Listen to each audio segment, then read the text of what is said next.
Now I would like to introduce you to our Winter Touch gardening glove. Now the name kind of gives this one away.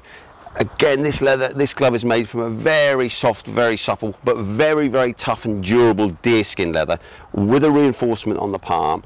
It has again a lycra back, but what makes this glove unique is that not only does it offer warmth in the winter by virtue of a Finchler insulation, which protects the hand from the cold, but the true benefit of this one is it has an additional lining that sits underneath the leather, but between the leather and the other linings, and that is called a ski dry waterproof membrane.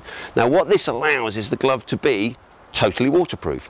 So when immersed in water, the leather will get wet, but the hand inside will stay warm and dry. So it's just for cold, wet winter months. Obviously not ideal in the summer, but by way of a demonstration, if I now just show you with this bowl of water, I can pop my hand in, leave it there for a couple of seconds just to show you. Now you can see probably that the water has been absorbed a little bit into the leather, but again, if I take the glove off, my hand absolutely bone dry, and that's the true benefit of the Winter Touch gardening glove.